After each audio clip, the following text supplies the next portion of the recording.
Hello friends, this is the second tutorial. Okay ये second tutorial है हमारा। पहला ट्यूटोरियल हम डिस्कस कर चुके हैं, उसमें आप एक बार ब्रीफली जा करके चेक कर लीजिएगा प्रीवियस वीडियो में। ज़्यादा लंबी वीडियो नहीं है, बस 10 मिनट की ही वीडियो है और उसमें हमने आपको सिलेबस को डिकोड कर दिया था इंटरनल सिक्योरिटी के, और कितने मार्क्स का पेपर यहाँ से आता है जनरली पेपर 3 के अंदर जीएस के यूपीएससी वाले। तो एक बार आप जा करके देख लीजिएगा। अभी हम फर्स्ट यूनिट से स्टार्ट करेंगे जो हमने प्रीवियस ट्यूटोरियल में डिस्कस की थी, और जो हमारी फर्स्ट यूनिट है वो है लिंकेज क्या है डेवलपमेंट के बीच में और एक्सट्रीमिज्म के बीच में। इस पर्टिकुलर यूनिट से हम स्टार्ट करते हैं बिना देरी किए हुए। ठीक है, पहली वीडियो हम डिस्कस कर चुके हैं कि किस टाइप का पेपर रहता है, किस टाइप का यहाँ से मार्क्स का डिस्ट्रीब्यूशन रहता है। तो एक बार वो आप चेक कर लीजिएगा। हम पहली यूनिट स्टार्ट करते हैं कि डेवलपमेंट के बीच में और एक्सट्रीमिज्म के बीच में क्या लिंकेज है। ओके, इस पहले टॉपिक से देखो एक बार आप जनरली क्वेश्चंस का ट्रेंड देखो। यहाँ से 23, 24, 25 में कोई क्वेश्चन नहीं आया है, और यहाँ से इस बार क्वेश्चन आने के चांसेस हैं बिकॉज 3 साल लगातार हो चुके हैं, कोई क्वेश्चन यहाँ से नहीं आया है। 22 में जो क्वेश्चन आया था वो 10 मार्कर क्वेश्चन आया था, और क्वेश्चन था कि नक्सलिज्म एक सोशल इकोनॉमिक और डेवलपमेंटल इशू है जो कि इंटरनल सिक्योरिटी को कॉन्टिन्यूसली चैलेंज करता है। बेसिकली यहाँ पर हमको नक्सलिज्म का सोशल, इकोनॉमिक और एक डेवलपमेंटल, ये तीनों ही से ही एमिनेट होता है नक्सलिज्म। इन इशू से इसके बारे में हमें लिखना है यहाँ पर बेसिकली। और इमर्जिंग इश्यूज क्या है नक्सलिज्म से, और इसको टैकल करने के लिए एक मल्टी लेयर्ड स्ट्रेटजी हमको बतानी है। सो 10 मार्कर क्वेश्चन है, ज़्यादा बड़ा हमारे पास स्कोप है नहीं लिखने का एग्जाम के अंदर। तो बेसिकली इंट्रोडक्शन के अंदर ब्रीफ में यहाँ पर लिख दो कि आप नक्सलिज्म एक सोशल, इकोनॉमिक और डेवलपमेंटल इशू है। 2 से 3 लाइन में ख़त्म करो।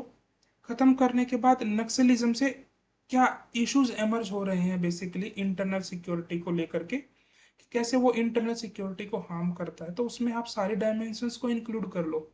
ठीक है, चाहे वो सोशल डायमेंशन हो, इकोनॉमिक डायमेंशन हो, पॉलिटिकल डायमेंशन हो, ठीक है, डेवलपमेंटल डायमेंशन हो, सारे डायमेंशंस को आप यहाँ पर इंक्लूड कर लो पहले पार्ट के अंदर आंसर के। सेकंड पार्ट में आंसर के आप मल्टी लेयर्ड स्ट्रेटजी कैसे नक्सलिज्म को टैकल करने के लिए अडॉप्ट की जा रही है by the government of India.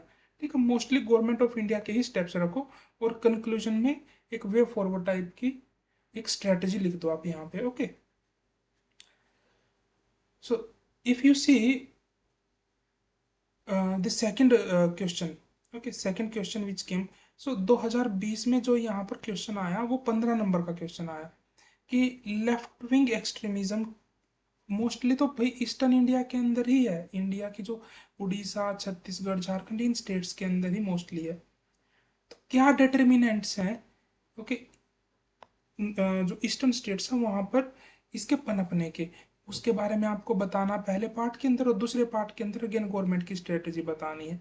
आप एक चीज नोटिस करना है यहाँ पर कि अगर आपको 2-3 चीजें पता है लेफ्ट विंग एक्सट्रीमिज्म क्या होता है, उसके फैलने के क्या कारण है, डिटर्मिनेंट्स क्या है, गवर्नमेंट क्या स्ट्रेटजीज अडॉप्ट कर रही है, कौन से एरियाज के अंदर इंडिया के अंदर ये मोस्टली प्रिवेलेंट है।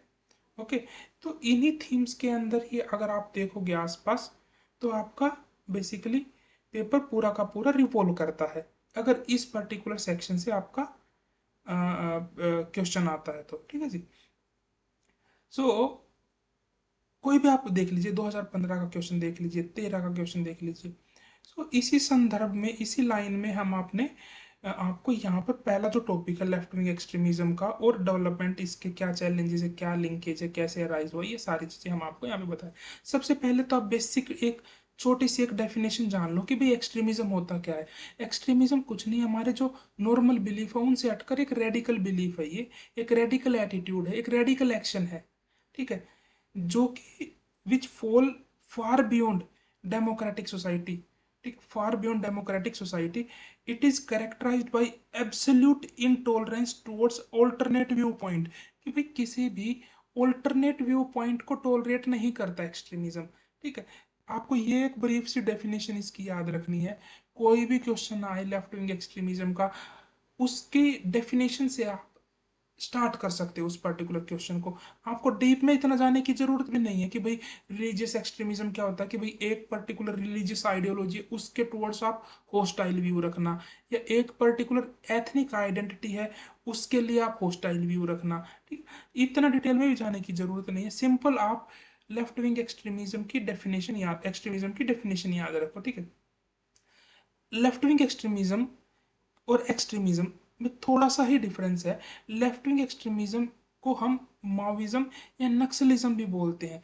Represents India's most significant internal security challenge which is rooted in the ideology, basically governance failure and developmental deprivation.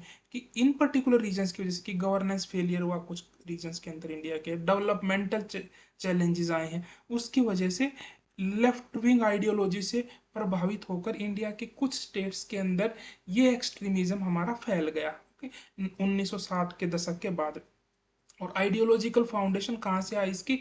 वही लेफ्ट आइडियोलॉजी से, लेनिन आइडियोलॉजी, माओ आइडियोलॉजी, इन सारी आइडियोलॉजी से बेसिकली ये एमनेट हुआ, ये लेफ्ट विंग एक्सट्रीमिज्म। तो इतना हमारे को जानने, क्योंकि उसकी आइडियोलॉजी वगैरह एग्जाम में नहीं पूछे तो आगे भी नहीं पूछेगा। आप एक बेसिक डेफिनेशन याद रखिए एक्सट्रीमिज्म की, थोड़ा सा ब्रीफ में एक उसका ओरिजिन याद रख लीजिए। एक आपके पास एक टाइमलाइन हो जाएगी वहां पर कि भाई 1967 के अंदर ये ओरिजिनेट होता है वेस्ट बंगाल के नक्सलबाड़ी एरिया के अंदर। इस मूवमेंट को कौन लेड करता है? इस पर्सन का नाम होता है चारू मजूमदार। ही लेड दिस मूवमेंट इन 1967। ठीक है, उसके बाद मूवमेंट धीरे धीरे फैलती है वेस्ट बंगाल से डिफरेंट डिफरेंट स्टेट्स के अंदर इंडिया के। ठीक है जी, 1980 टू 2004 के अंदर इसका आंध्र प्रदेश में, बिहार में दोबारा से रिसर्जेंस होता है, दोबारा से वहां पर ये पीक पे जाती है ये एक्टिविटी। और 2011 के बाद से ये कंटिन्यूअसली डिक्लाइन हुई, क्योंकि गवर्नमेंट भी बहुत प्रोएक्टिव स्टेप्स ले रही थी, जो हम देखेंगे आगे। ठीक है, बेसिक एक हल्का सा आप यहाँ पर एक इसका एक टाइमलाइन याद रख लीजिए। ओके, उसके बाद हम डायरेक्टली जंप कर जाते हैं मेन, जहां से क्वेश्चन बन सकता है आपका, जो आपको एड्रेस करने हैं। कोई भी क्वेश्चन आपने दिखा दिया मैंने कि क्वेश्चंस में जनरली सेम आता है कि क्या कोजिस है, कहाँ से एमनेट होता है, गवर्नमेंट क्या स्ट्रेटजीज अडॉप्ट करती है। तो जो रूट कोजेस हैं हम उनको दो बेसिकली पार्ट्स में यहाँ पर डिवाइड कर रहे हैं। पहला, डेवलपमेंटल और इकोनॉमिक ड्राइवर्स क्या रहे हैं। सबसे पहला है यहाँ पर रिसोर्स कन्फ्लिक्ट, जल जंगल जमीन। Unchecked state corporates drives to set up large industrial or mining complexes cause mass tribal lands alienation and displacement। ये एक बड़ा इशू है, आपको पता ही है कि बड़ी बड़ी कॉरपोरेट हाउसेस वहां पर बेसिकली जा करके कोई भी माइनिंग इंडस्ट्री स्टैब्लिश कर देती हैं, या फिर बड़े बड़े इंडस्ट्रियल हाउस स्टैब्लिश कर देती हैं। वहां पे जो लोकल रह रहे हैं उनको वहां से माइग्रेट करना पड़ता है, डिस्प्लेस हो जाते हैं, जिसकी वजह से एक एंगर, रोष, और जिसके चलते वो लोग इस आइडियोलॉजी और इन संगठनों को ज्वाइन कर बैठते हैं। एक तो ये एक रिसोर्स कन्फ्लिक्ट का एक बड़ा कारण बनता है। रिसोर्स कर्स का एक बड़ा कारण बनता है कि भाई देखो, ये इंडिया के मोस्ट डेंस एरियाज हैं बेसिकली पॉपुलेशन वाइज देखोगे तो आप, उड़ीसा, छत्तीसगढ़, झारखंड का। ओके, एक्सट्रीम पॉवर्टी है यहाँ पर। okay? और उसके बाद क्या होता है, बाहर से लोग आते हैं, इंडस्ट्री एस्टेब्लिश करते हैं, वहाँ की इन्वायरमेंट पे फर्क पड़ता है, वहाँ की लैंड पे फर्क पड़ता है, वहाँ का एग्रीकल्चर चला जाता है। तो वहाँ के लोगों की बेसिकली जो इकोनॉमिक सूझबूझ थी और जो उनका एक इकोनॉमिक इंडिपेंडेंस था वो उनके हाथ से छीन जाता है, जिसकी वजह से कुछ लोग अर्बन एरियाज में माइग्रेट कर जाते हैं और कुछ लोग वहां पर ही इन लोकल संस्था, लोकल संगठनों को ज्वाइन कर बैठते हैं। एक बड़ा कारण है बेसिकली। तो ये मेन इकोनॉमिक ड्राइवर है, जो लाइवलीहुड का नुकसान होता है लोगों का, बेसिकली वहां पर जो रहते हैं उनका एक एम्प्लॉयमेंट ट्रैप बन जाता है उन कम्युनिटीज के लिए, क्रोनिक पॉवर्टी में फंस जाते। तो कुछ कुछ टर्म्स हैं जो आपको याद रखनी है, आपको अपने एग्जाम में फेंकने के लिए। जल जंगल जमीन, resource conflict, resource curse, job loss, livelihood crisis, chronic poverty. So ये इस टाइप के टर्म्स को आप अपनी सब हेडिंग्स भी बना सकते हो बेसिकली एग्जाम के अंदर। ठीक है, जो नेक्स्ट हम एस्पेक्ट डिस्कस करेंगे वो रहेगा हमारा गवर्नेंस का बेसिकली। ठीक है, गवर्नेंस फेलियर एक इकोनॉमिक कारण ही नहीं है। देखो, हमारा संविधान कुछ पर्टिकुलर आर्टिकल्स इन कम्युनिटीज के लिए फिक्स करता है कि भाई इन शेड्यूल्स या इन आर्टिकल्स के थ्रू हम जो ट्राइबल कम्युनिटीज हैं, वनरेबल कम्युनिटीज हैं, उनको प्रोटेक्ट करेंगे, चाहे उनकी लाइवलीहुड हो, चाहे उनकी इंडिपेंडेंस हो, ओके, चाहे उनका कल्चर हो। लेकिन गवर्नेंस लेवल पे हम ये सारे एक्शंस को परफॉर्म नहीं कर पाते हैं, जिसकी वजह से अगेन एलियनेशन होता है और ये इन संगठनों को ज्वाइन कर बैठते हैं। अब जैसे फॉर एग्जांपल मैं आपको बताता हूँ कि हमने कुछ लेजिस्लेटिव मेजर्स लिए थे, फॉर एग्जांपल पैसा एक्ट हो गया, फॉरेस्ट राइट एक्ट हो गया, जिसके थ्रू कि इन कम्युनिटीज को एम्पावर करना था, उन उन पर्टिकुलर एरियाज में ग्राम सभा स्टैब्लिश करनी थी। वहाँ के लोकल्स हैं जो, उनको फॉरेस्ट के अंदर जो लैंड है वो लैंड के कुछ पट्टा अलॉट करने थे।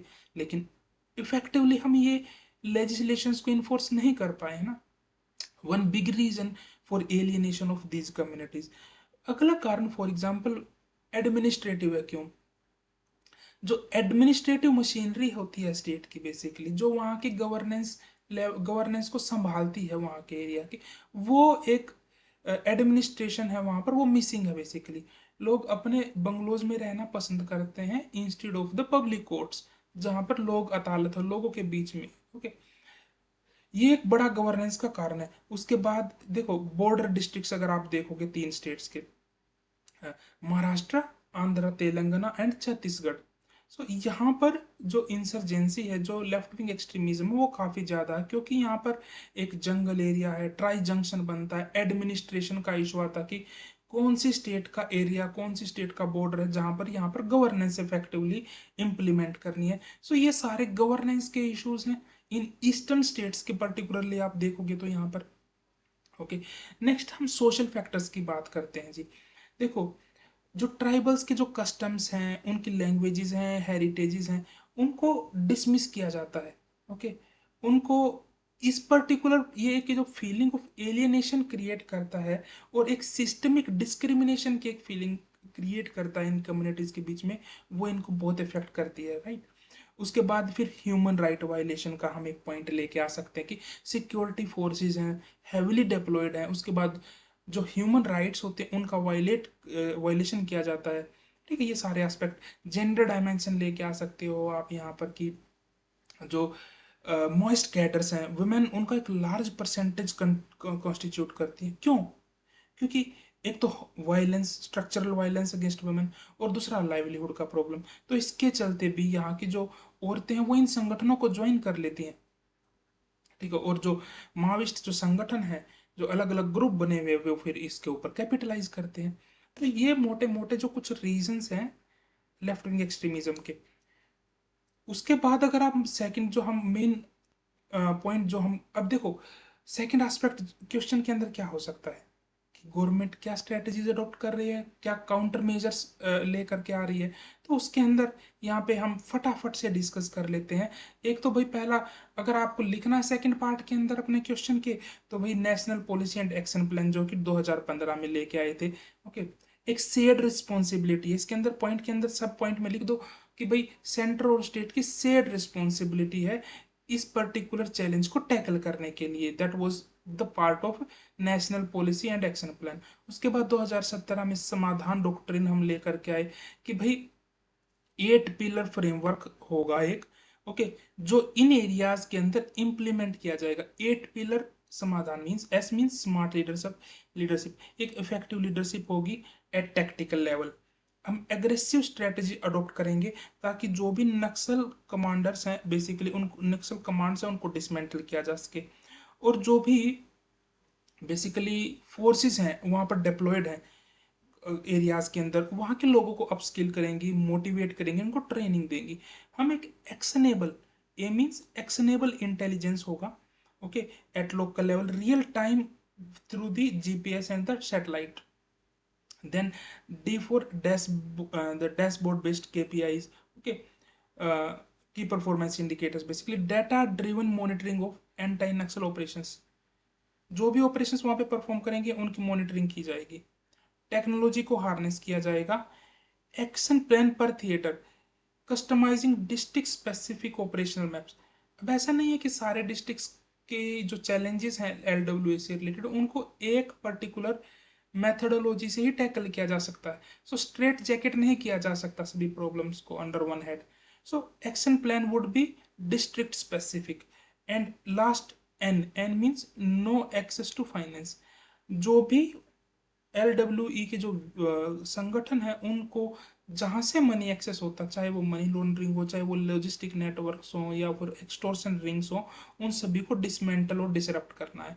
तो ये एक समाधान डॉक्ट्रिन है, इसको आप याद रखेंगे। ठीक है।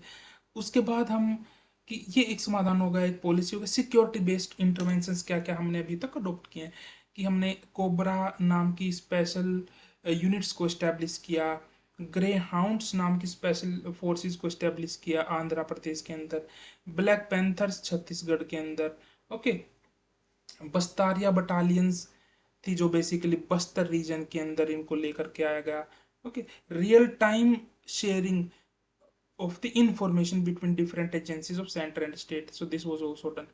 So ये सिक्योरिटी बेस्ड इंटरवेंशन दो तीन याद रख लो, कोबरा याद रख लीजिए, black panther, grey hound etcetera, ये आप सिक्योरिटी इंटरवेंशंस के अंदर मेंशन कर दीजिए। उसके बाद वेरी इंपॉर्टेंट था जो, कि वो डेवलपमेंटल इंटरवेंशंस क्या रही हैं, कि 3C मॉडल बहुत इंपॉर्टेंट है, कि road connectivity, digital connectivity and financial connectivity. Road connectivity, digital connectivity and financial connectivity के इनिशिएटिव्स लॉन्च किए गए। एजुकेशन के लिए Eklavya model residential schools establish किए गए LWE अफेक्टेड एरियाज के अंदर। एस्पिरेशनल डिस्ट्रिक्ट प्रोग्राम था जो नीति आयोग का बेसिकली, उसके अंदर large number of districts were selected from the LWE areas. ठीक है। सिमिलरली रोशनी स्कीम, कि यहाँ पर जो लोकल रूरल यूथ होगा उनको स्किल ट्रेनिंग प्रोवाइड की जाएगी। सो यहाँ से भी दो तीन याद रख लीजिए, एक level model residential school, ADP, 3C, रोशनी स्कीम एक्सेट्रा। सो ये पॉइंट्स आप यहाँ से याद रख लीजिए। ठीक है। इंडिविजुअल किसी स्टेट का कोई भी फॉर एग्जांपल क्वेश्चन आता है, यदि उसके अंदर आप फॉर एग्जांपल लेट से, सो बेसिकली अभी हमने ब्रॉडर इश्यूज में से, जो हमारे पास जो हमने इनिशिएटिव्स लिए हैं, ब्रॉडर इनिशिएटिव्स LWE को चैलेंज करने वाले, वो हमने डिस्कस कर लिए। अब हम जो डिस्कस करेंगे वो, कि सी जब भी कोई क्वेश्चन आएगा, यदि आप उसके अंदर कोई रीजनल केस स्टडी UPSC में अगर लिख देते हो, इट रियली इम्प्रेसिस।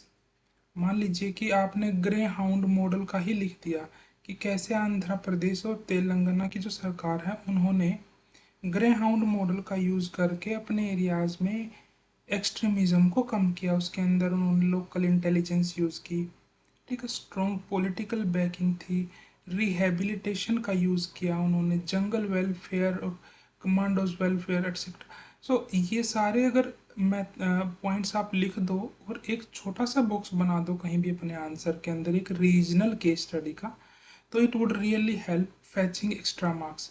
तो आप इन में से कोई भी केस स्टडी आप उठा सकते हैं, और आप अपने आंसर के अंदर अगर LWE पे जो हाईली प्रोबेबल है इस ईयर पूछा जा सकता है, आप इंटीग्रेट कर सकते हो। चाहे वो बिहार का संदेश मॉडल है, सरदाना मॉडल है झारखंड का, बालाघाट मॉडल है आपका MP का, और ग्रामोद्यम मिशन उड़ीसा का। ठीक है।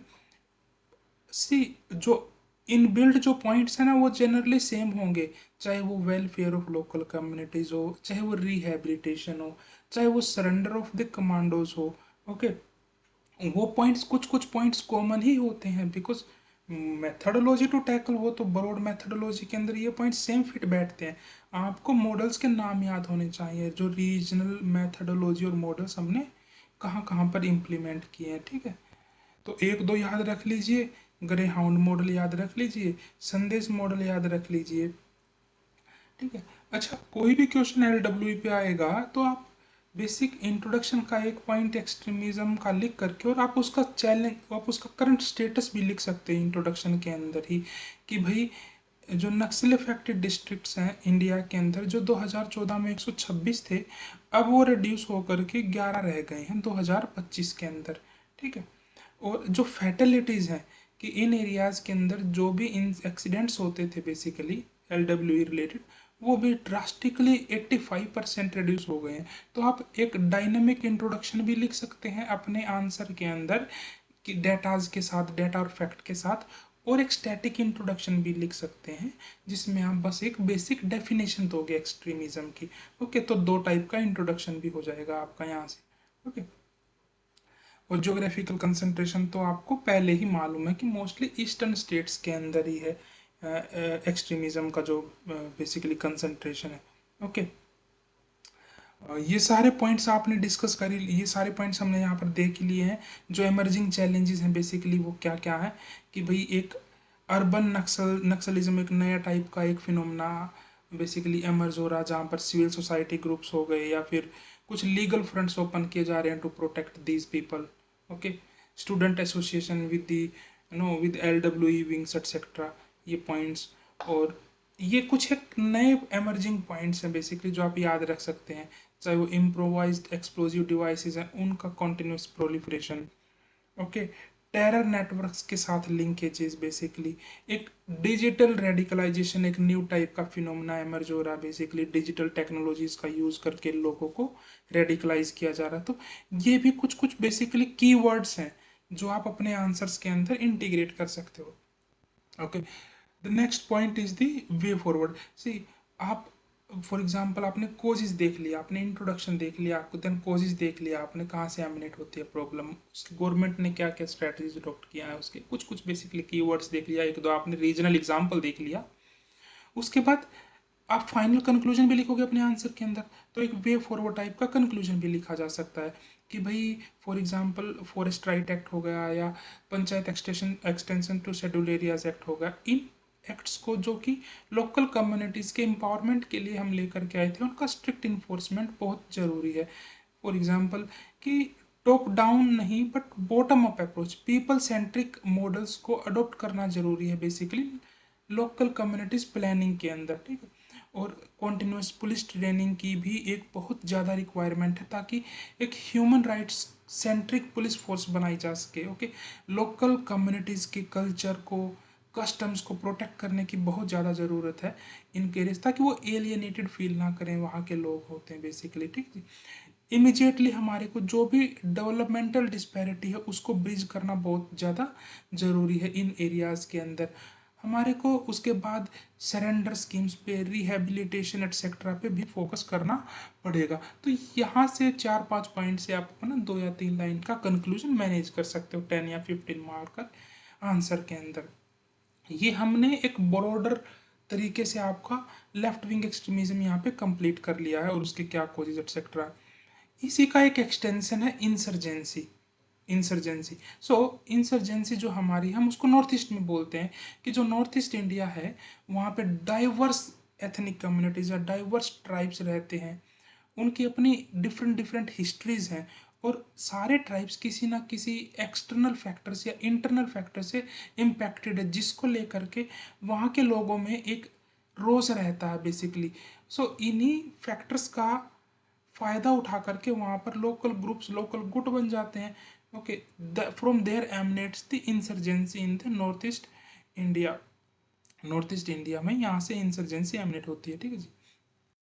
सो let us move on to the foundational drivers. सो आप यहाँ पर एक नॉर्थ ईस्ट इंट्रोडक्शन के अंदर बेसिकली लिख दीजिए नॉर्थ ईस्ट इंसर्जेंसी कहाँ से एमिनेट होती है, अगर व्हाट आर द, सो ये कोज टाइप इंट्रोडक्शन भी आपका यहाँ से बन सकता है बेसिकली।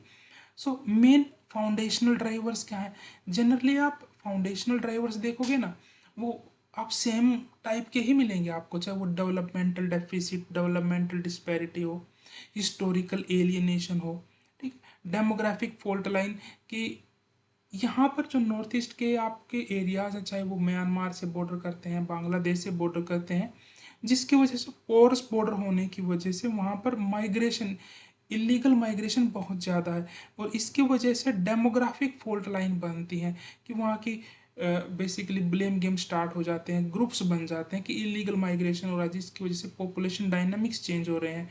ओके, उसके बाद पुअर इंफ्रास्ट्रक्चर है, एम्प्लॉयमेंट इश्यूज हैं वहाँ पर, इंडस्ट्रियल डेफिसिट है बेसिकली इन एरियाज़ के अंदर, जोग्राफिकल टेरेन बहुत रगड टेरेन है बेसिकली यहाँ पर। Okay, so mostly forested areas हैं जो कि इजी और सेफ हेवन बेसिकली प्रोवाइड करते हैं पर्टिकुलर जो ग्रुप्स हैं उनके हाइड करने के लिए। गोल्डन ट्रायंगल बनता है यहाँ पर जहाँ से बेसिकली ड्रग्स का ट्रेड हो पाता बहुत इजीली यहाँ पर।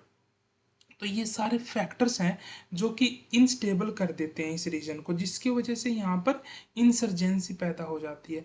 और ऑलमोस्ट सभी स्टेट्स के अंदर नॉर्थ ईस्ट इंडिया की ये इशू है।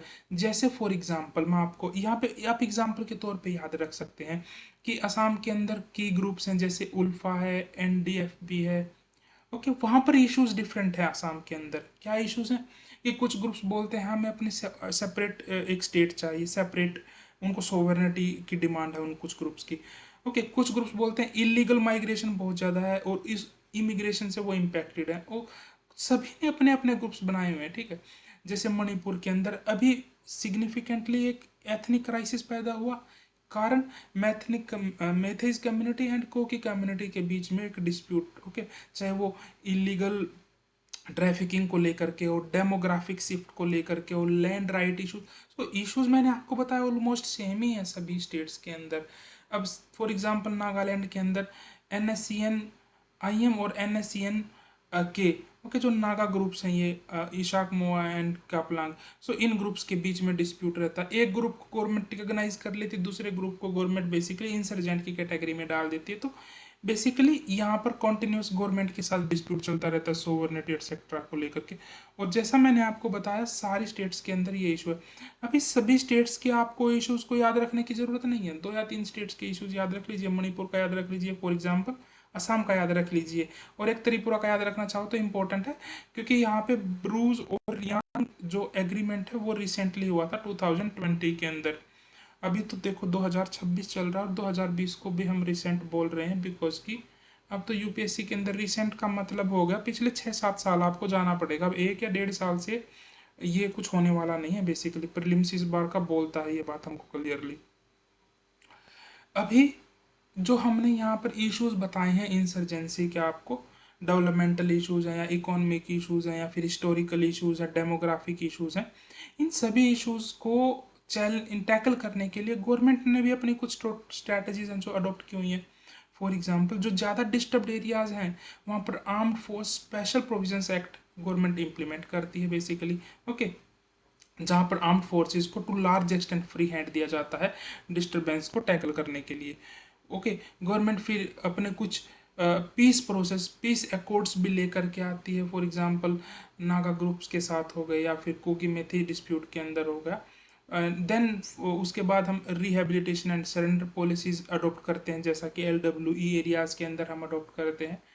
स्पेसिफिक इतना ज़्यादा माइन्यूट फिगर्स याद करने की जरूरत नहीं है कि 4 लाख का इमीडिएट ग्रांट दिया जाता है, 6 लाख 6,000 पर मंथ स्टाइपेंड दिया जाता है, एटसेट्रा एटसेट्रा।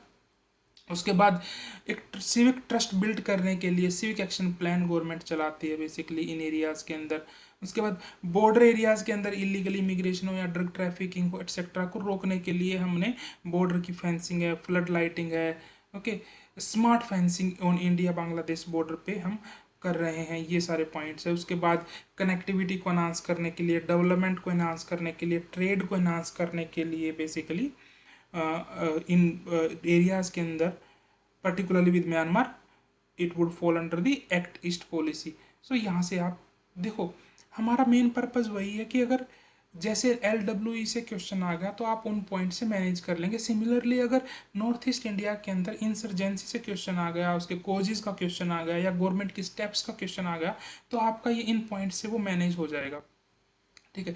और फिर हम फाइनली कंक्लूजन लिख देंगे अपना कि भाई कंक्लूजन के अंदर आप मोटे मोटे वे फॉरवर्ड टाइप के पॉइंट्स लिख देना। ओके, जैसे फॉर एग्जांपल जो पीस प्रोसेसेस हैं, whether it is the Mizo peace process या फिर ब्रू रियांग एग्रीमेंट एटसेट्रा, ये हमारे एक टेम्पलेट की तरह टेम्पलेट की तरह बेसिकली वर्क करते हैं। जो भी डिस्टर्ब्ड एरियाज हैं वहाँ पर पीस और दोबारा से शांति इस्टेब्लिश करने के लिए। फिर फॉर एग्जांपल हमारे को आपस्पा को रैशनलाइज करने का बहुत इंपॉर्टेंट एक नीड है, बेसिकली एक पॉलिटिकल अर्जेंसी है कि हम, क्योंकि आपस्पा के अंदर बहुत स्ट्रिंजेंट प्रोविजंस हैं। Okay, direct shoot at site के भी प्रोविजंस हैं आपस्पा के अंदर, ओके, जिसके मिसयूज़ के बहुत ही ज़्यादा प्रोबेबिलिटी रहती है।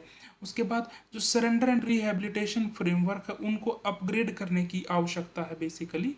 उसके बाद हमारे को जो म्यांमार के साथ बॉर्डर है उसको, उसके अंदर जो भी एरियाज है जहाँ पे इनफिल्ट्रेशन बहुत ईजी है उन एरियाज को हमें प्लग करने की जरूरत है ताकि ड्रग हो, इलीगल इमिग्रेशन एटसेट्रा इससे बचा जा सके।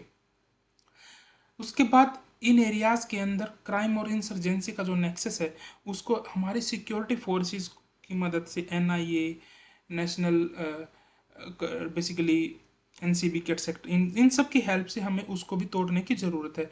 एक्टिस्ट पॉलिसी को एक्सेलरेट करने की ज़रूरत है ताकि जो भी कनेक्टिविटी इनिशिएटिव्स है, चाहे वो India, Myanmar, Thailand, trilateral highway हो या फिर केएमटी कालाधन मल्टीपल मल्टी मॉडल प्रोजेक्ट हो, बेसिकली ये सारे प्रोजेक्ट्स को फास्ट ट्रैक किया जा सके।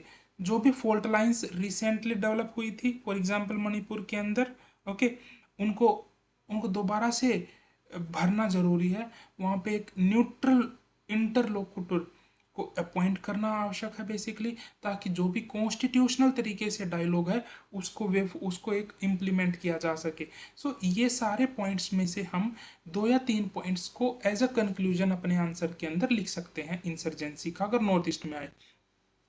सी, अभी जो इंसर्जेंसी हमने देखी वो नॉर्थ ईस्ट को लेकर के हमने देखी। सेम हम एस्पेक्ट जम्मू एंड कश्मीर को लेकर के भी एनालाइज करेंगे कि भाई जम्मू एंड कश्मीर इंसर्जेंसी भी एक एक कॉम्प्लेक्स इंटरप्ले ऑफ प्रॉब्लम्स है। वहां पर तो बिकॉज एक्सटर्नल जो फैक्टर है पाकिस्तान का वो बहुत ज़्यादा प्ले करता है बेसिकली जम्मू एंड कश्मीर में। और ये मोस्टली स्टार्ट हुआ था 80s के अंदर, जब वहाँ के असेंबली इलेक्शंस में रिगिंग हुई थी, डोमेस्टिक अनरेस्ट चालू हो गया था वहाँ पर, फिर कश्मीरी पंडित्स का जो इशू है वो चालू हो गया था यहाँ वहाँ पर।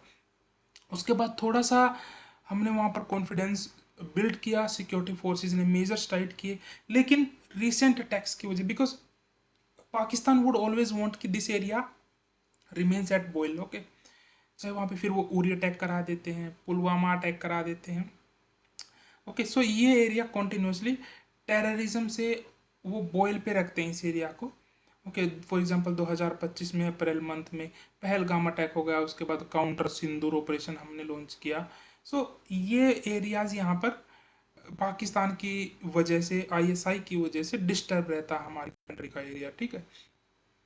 गवर्नमेंट की स्ट्रेटजीज हैं, फॉर एग्जांपल कुछ, one is the hard security operations, operation all out to eliminate top tier military commanders. तो कुछ कुछ ऑपरेशंस का नाम आप याद रख सकते हो, operation all out for example to eliminate the top commanders and the structural logistic networks. उसके बाद हमने कॉन्स्टिट्यूशनल रिस्ट्रक्चरिंग की, हमने 2019 में आर्टिकल 370 जो था, बेसिकली 370 आर्टिकल था कॉन्स्टिट्यूशन का जो स्पेशली जम्मू कश्मीर के लिए था, उसको अबोलिश किया ताकि एक कॉमन सिटीजनशिप हो सके। ऐसा नहीं है कि जम्मू कश्मीर के सिटीजन अलग है, इंडिया के citizen, we all are part of the one nation, okay. So developmental integration, ये बात आप यहाँ पर कर सकते हो कि चाहे वो उड़ान स्कीम लॉन्च की यूथ को एम्प्लॉयमेंट देने के लिए, निष्ठा स्कीम हमने लॉन्च किया। उसके बाद वहाँ के लोकल लोगों को, यूथ को, ताकि उनके पास वो वनरेबल ना रहे, उनको इकोनॉमिक रेजिलियंस आज के हिमायत मिशन लॉन्च किया बेसिकली इंडियन आर्मी ने। उसके बाद हमने ओवर द ग्राउंड जो ऑपरेशंस हैं, ओवर द ग्राउंड वर्कर्स हमने बेसिकली डिप्लॉय किए ताकि एरियाज को मैप किया जा सके, सिविलियंस का सपोर्ट गैदर किया जा सके, ओके। उसके बाद हमने कुछ नॉन मिलिट्री मेजर्स हमने वहाँ पर punitive measures towards the Pakistan हमने लिए, for example Indus water treaty को सस्पेंड कर देना बेसिकली, ओके, डिप्लोमेटिक स्टाफ को कम कर देना इस्लामाबाद के अंदर, जो वीज़ा एग्जामेशन स्कीम थी पाकिस्तान नेशनल्स के लिए उसको कैंसिल कर देना। तो कुछ कुछ हम यहाँ पर मेजर्स जो हमने हार्ड मेजर्स लिए, बिकॉज रोग नेशंस के साथ हार्ड मेजर्स लेना बहुत ही आवश्यक होता है एक पर्टिकुलर टाइम के बाद। Relaxation can not be given at all the times, hard measures are needed with rogue nations, this very clear, okay. So ये पॉइंट्स आप यहाँ से, कुछ कुछ पॉइंट्स हैं जो मैं यहाँ पर नहीं बता रहा हूँ आपको कि जो ऑपरेशन सिंदूर एटसेट्रा इसके क्या की पॉइंट्स थे, कहाँ पर हमने लॉन्च किया था, ये सभी पॉइंट्स, मिलिट्री रिस्पॉन्स क्या था, ये इतना इंपॉर्टेंट नहीं है एग्जाम के लिए, ओके। अगर नॉर्थ ईस्ट इंसर्जेंसी हमने देख लिया, simple same terror linked Jammu Kashmir insurgency है। और बेसिकली वे फॉरवर्ड आप यहाँ से 2 या 3 पॉइंट हैं जो आप अपने कंक्लूजन के अंदर बेसिकली आंसर के लिख सकते हो कि हमने पोस्ट 370 बेसिकली डेमोक्रेटिक जो स्ट्रक्चर है जम्मू कश्मीर का उसको एम्पावर किया, वहाँ पे इलेक्शंस में एक सिविलियन गवर्नमेंट इस्टेब्लिश की गई है बेसिकली वहाँ पर, ओके, लोकल्स को एंगेज किया है, उड़ान स्कीम या फिर हिमायत स्कीम लॉन्च किया ताकि लोकल्स को एम्पावर किया जा सके, उनको जॉब्स दी जा सके बेसिकली। ओके, उसके बाद हार्ड मेजर्स अडोप्ट किए हैं। ओके, FATF कॉन्टिन्यूसली बेसिकली उसको एंगेज रखा है ताकि एक्सटर्नल फंडिंग या कोई भी ब्लैक मनी टाइप जो प्रॉब्लम है नॉर्थ बेसिकली जम्मू कश्मीर के एरिया के अंदर उसको टैकल किया जा सके।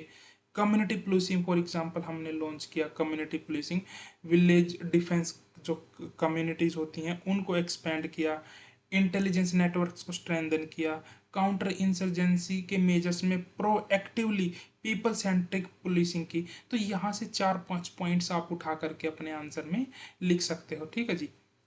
सो हमने बेसिकली अभी तक अगर आप देखोगे तो हमने 3 पॉइंट्स मेजर मेजर हमने डिस्कस कर लिए हैं। एक तो हमने left wing extremism in eastern state discuss किया, insurgency in the north east states और insurgency in the Jammu and Kashmir region discuss किया। ये की कुछ की कोड्स हैं, आप डॉक्यूमेंट को डाउनलोड कर करके विजन IAS की वेबसाइट से रीड कर लीजिएगा। अगर आपको कहीं पर भी ये फिट बैठे कोई भी कोड, आप उसको अपने आंसर के अंदर चिपका दीजिएगा। ठीक है, डेटा पॉइंट से। सो बेसिकली ये हमारा मेन पॉइंट था, मेन फर्स्ट टॉपिक था सिलेबस का, that is the development between the nexus और द क्या लिंकेज है बेसिकली एक्सट्रीमिज्म के बीच में और डेवलपमेंट के बीच में। ठीक है, ये कुछ कीवर्ड्स हैं जो आप अपने आंसर्स के अंदर मेंशन करते हो। ये मैंने अभी आपको सारे डिस्कस कर लिए हैं, चाहे वो समाधान डॉक्ट्रिन हो, चाहे वो कोबरा फोर्सेज हो, ग्रे हाउंड फोर्सेज हो, ओके, बस्तारियन बटालियन हो, पैसा क्या है, फारे क्या है, डेवलपमेंटल डिस्पैरिटीज़ क्या है, आफ्सपा क्या है, ओके, सारे points, Bru Reang agreement etcetera. Okay, hybrid terrorism, article 370 का abrogation, operation all out, operation Sindoor. Okay, तो ये सारे जो पॉइंट्स हैं यहाँ पर, ये आप अपने आंसर के अंदर मेंशन कर सकते हैं to fetch the extra mark. तो याद रखिएगा, इंट्रोडक्शन 2 तरीके से लिख सकते हो, या तो डेफिनेशन लिख दीजिए या फिर कोई डाटा या डायनेमिक बनाने के लिए रिसेंट इवेंट हुआ है कुछ भी फॉर एग्जांपल, वो आप मेंशन कर दीजिए। बॉडी को मल्टीपल पार्ट्स में डिवाइड रखिए, हेडिंग सब heading examples, very important one, आप कोई भी रीजनल या लोकल एग्जाम्पल याद रखिए। ओके, उसके बाद कंक्लूजन आप एज अ वे फॉरवर्ड लिख दीजिए। तो आपका 4 पार्ट्स में आंसर डिवाइड हो गया। यदि आपका 10 मार्कर या 15 मार्कर आएगा तो अगर आपने एग्जाम्पल्स अच्छे लिखे हैं तो you would get good marks. So this was the first topic. Okay, so we covered it in roughly 35 minutes. So similarly, the next remaining 5 topics also we would be covering in a session of 30-35 minutes each. This would end up कि हम अपना पूरा internal security के जो 50 number हमारे 2.5 से 3 घंटे में कवर हो गए। आपको एक ब्रॉड आइडिया लग जाएगा कि किस टाइप की टर्म्स आपको यूज़ करनी है, कौन से आपको एग्जाम्पल्स यूज़ करने हैं, क्या क्या उसके अंदर लिख सकते हो बॉडी कंक्लूजन इंट्रो एटसेट्रा के अंदर। So this would you get a broad idea. उसके बाद आप डॉक्यूमेंट को रीड कर लीजिएगा 1 या 2 बार, आपका काम खत्म हो जाएगा। Okay, so till then let's see you in the next video जिसके अंदर हम नेक्स्ट टॉपिक डिस्कस करेंगे। Okay, so good bye, thank you so much.